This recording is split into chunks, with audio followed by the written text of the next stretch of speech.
Igreja de Maracaju, Miranda e Niuaque, boa tarde. Hoje, dia 25 de dezembro de 2023, às 3 horas e 52 minutos, estamos aqui em Maracaju. Vamos fazer a gravação deste sermão para o nosso irmão Paulo. O diácono Paulo, ele vai pregar esse sermão na igreja de Maracaju, e vamos passar esse sermão para ajudá-lo e depois nós vamos postar para todos, somente depois que o sermão for pregado.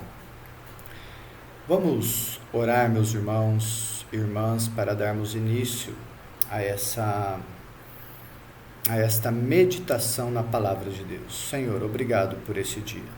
Nós nos humilhamos perante o Senhor. Nós sabemos que sem o Senhor nós nada podemos fazer. Por isso nós nos humilhamos perante o Senhor. Pedimos a Tua direção, a Sua bênção e também a Sua unção, porque nós dependemos de Ti. Pai, conduza-nos, nós Te pedimos. E abençoa também o nosso irmão Paulo, no domingo próximo, na condução deste sermão, ó Pai, que o Senhor o use e que o Senhor edifique a igreja do Senhor. E que nós venhamos ouvir o que o Espírito Santo tem nos falado por intermédio da sua palavra. Em o nome de Jesus. Amém, Senhor. Meus irmãos e irmãs, o apóstolo Paulo, em Atos 17, 28, ele vai dizer: porque nele vivemos e nos movemos e existimos, como também alguns dos vossos poetas disseram, pois somos também sua geração. É interessante porque Paulo, ele está dizendo que nós vivemos, movemos e existimos em Deus ou em Cristo Jesus. Isso quer dizer que nós somos totalmente dependentes de Deus.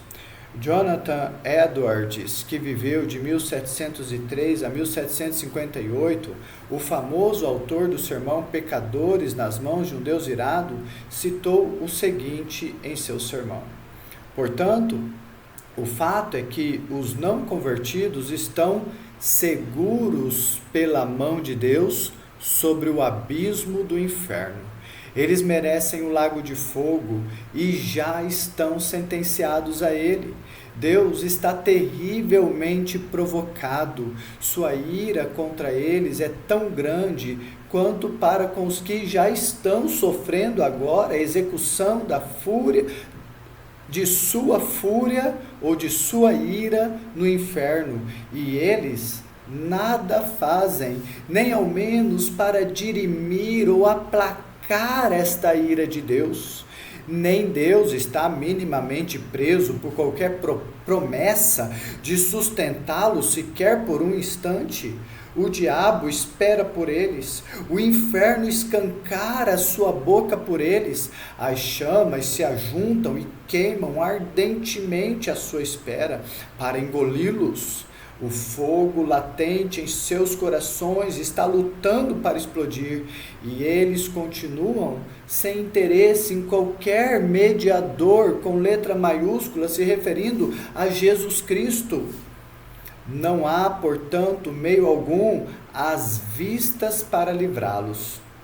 Em suma, eles não têm refúgio, porque eles não têm Cristo, eles não estão em Cristo, eles não creem em Cristo, nada em que possam se segurar.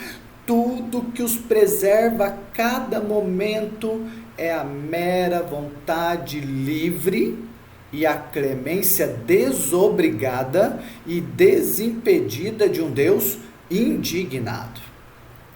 Por vezes, irmãos e irmãs, nós pensamos que Deus tem obrigação de nos manter vivos. Na continuidade de seu sermão, o apóstolo Paulo agora diz que toda a raça humana vive, se move e existe em Deus. Conforme já vimos no texto, isso significa que todos nós dependemos totalmente de Deus. Mas a questão não é só entender isto, mas entender que somos dependentes de um Deus que odeia o pecado e nós somos pecadores. Estamos totalmente nas mãos de um Deus que sente indignação e ira pelas injustiças que o pecado produz e nós, pecadores, dependemos inteiramente deste Deus. Tem um texto na Bíblia que fala que Deus sente indignação todos os dias. Quando continuamos a meditar sobre a nossa terrível condição, ficamos ainda mais desesperados. Deus não presta contas a ninguém. Agindo Ele, ninguém pode impedir. Ele não pede conselhos a ninguém. Ele é dono de tudo e tudo que Ele vier a fazer, ninguém poderá dizer: que fazes? Como Nabucodonosor já tinha entendido, e em inúmeros outros lugares da Bíblia vai dizer isso. Nós vamos citar agora Daniel 4:35. Nabucodonosor, depois que ele foi humilhado por Deus, ele foi pastar como os animais, passou-se 7 tempos sobre ele. Quando Deus restaurou o entendimento dele, ele disse assim: e todos os moradores da terra são reputados em nada por Deus, e segundo a sua vontade ele opera com o exército do céu e os moradores da terra. Não há quem possa estorvar a sua mão e lhe diga: que fazes? Aqui é o sentido: o que o Senhor está fazendo? Que ninguém pode dizer isto para Deus. Ele é Deus. Deus está desobrigado de nos manter vivos neste exato momento. Nós vivemos, nos movemos, existimos nele, e nele significa que ele é a nossa base. Nós estamos nele, todo mundo está nele, e ele é a nossa base, ele é o que nos segura, ele é o que nos mantém. Quando ele resolver não mais nos manter, seremos cortados naquele exato momento. Como disse o próprio Senhor Jesus através de uma parábola. E eu gostaria que você entendesse essa parábola. Eu sou a videira, vós as varas. Quem está em mim, disse Jesus, e eu nele, esse dá muito fruto. Porque sem mim nada podeis fazer.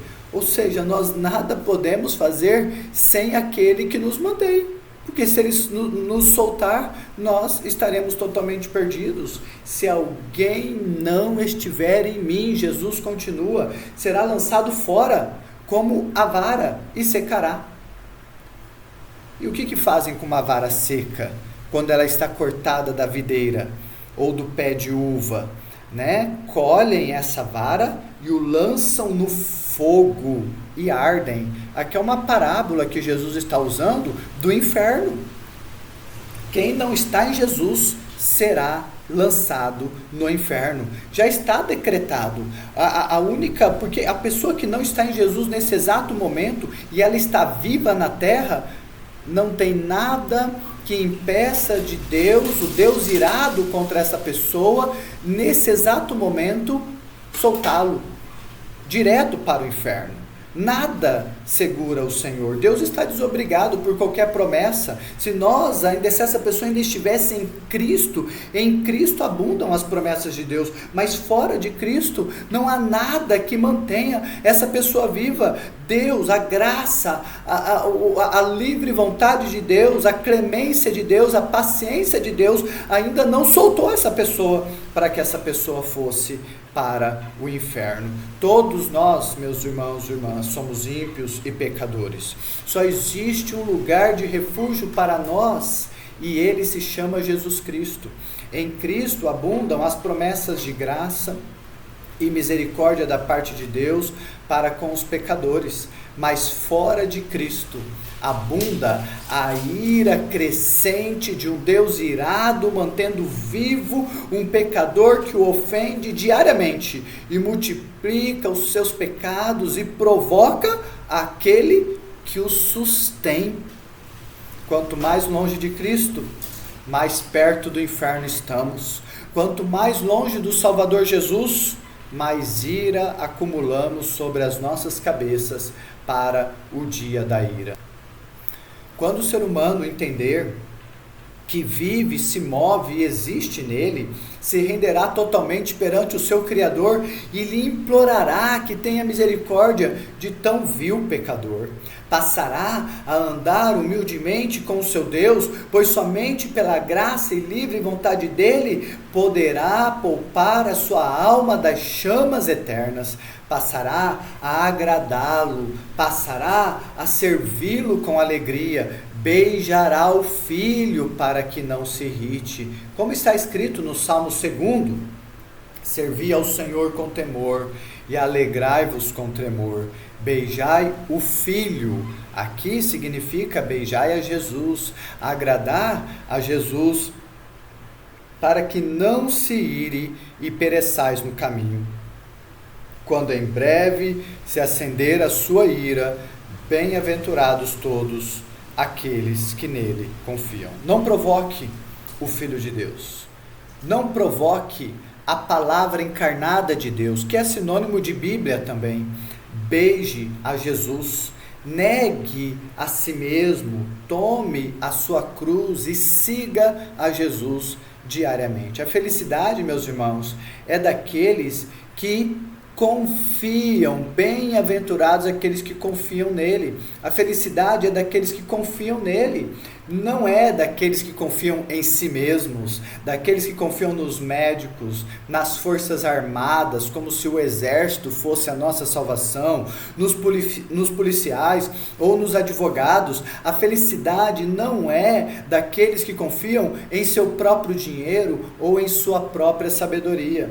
A felicidade é daqueles que confiam em Jesus. Lembremos que aprove a Deus fazer tudo por meio de seu Filho Jesus e exaltá-lo acima de todo principado, potestade, e por meio dele, somente por meio dele, conceder a salvação aos que creem em seu nome. Nós sabemos que, e citamos ontem no sermão, Atos 4, verso 12, que diz: não há nenhum outro nome dado entre os homens pelo qual importa que sejamos salvos. Aqui, o texto que citamos é outro. Colossenses capítulo 1, versos 13 a 19, diz assim: o qual nos tirou da potestade das trevas e nos transportou para o reino do Filho do seu amor. Ó Filho, ó Jesus aqui. Deus nos tirou da potestade das trevas e nos transportou para o reino do Filho do seu amor. Em quem? Em Jesus, somente nele, temos a redenção pelo seu sangue, a saber, a remissão dos pecados, o qual é a imagem do Deus invisível, o primogênito de toda a criação. Porque nele foram criadas todas as coisas que há nos céus e na terra, visíveis e invisíveis, sejam tronos, sejam dominações, sejam principados, sejam potestades. Tudo foi criado por ele e para ele, e ele é antes de todas as coisas, e todas as coisas subsistem por ele. Olha esse termo aqui, que tem tudo a ver com o que estamos falando. Todas as coisas subsistem, são mantidas, são seguradas por ele. Ele é a cabeça do corpo da igreja, é o princípio e o primogênito dentre os mortos, para que em tudo tenha a preeminência. Porque foi do agrado do Pai, de Deus, que toda a plenitude nele, em Cristo, habitasse. Ou seja, meus irmãos, ou a gente beija o Filho, ou nós estamos perdidos. Ou a gente está em Cristo e há promessas de salvação, de bem-aventuranças em Jesus para os que creem nele, os que estão nele, ou nós estamos nos levantando contra aquele em quem está o poder e a chave de nos matar a qualquer momento. Quando entendermos que nele estamos, e nele está a nossa respiração, nas suas mãos estão as células do nosso corpo, nas suas mãos está a complexidade dos nossos olhos, que cada batida de nosso coração e cada bomba de nossas artérias estão e dependem totalmente de Deus em Jesus Cristo, não arriscaríamos a ficar sem Ele qualquer fração do próximo segundo de nossa vida. Ficar longe de Jesus é provocar aquele que mantém a máquina do nosso corpo. Ficar longe de Jesus e odiar a sua palavra é provocar aquele que tem as chaves da porta do lago de fogo que está bem debaixo dos nossos pés. Não em vão, o próprio Jesus disse em Provérbios: mas o que pecar contra mim violentará a sua própria alma. Todos os que me odeiam amam a morte. Mas ele também disse: porque o que me achar, achará a vida e alcançará o favor do Senhor. Bem-aventurado o homem que me dá ouvidos, velando as minhas portas cada dia, esperando as ombreiras da minha entrada.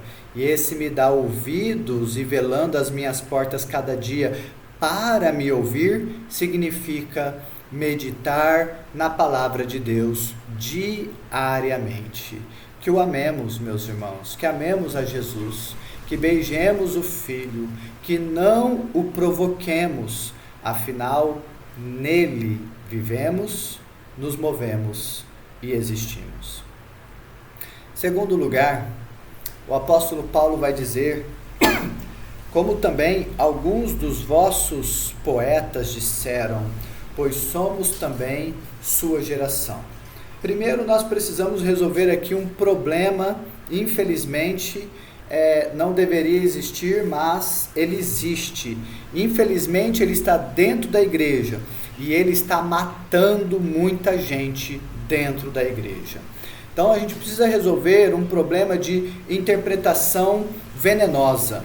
Muitos teólogos, pastores, presbíteros da igreja presbiteriana, muitos outros da igreja evangélica brasileira, eles defendem nesse texto aqui que Paulo citou, como Paulo citou aqui, um filósofo grego que é pagão, e eles então defendem que Paulo, ele lia textos seculares, Paulo lia textos pagãos, Paulo era defensor de que você deve ler, que o crente deve ler textos pagãos.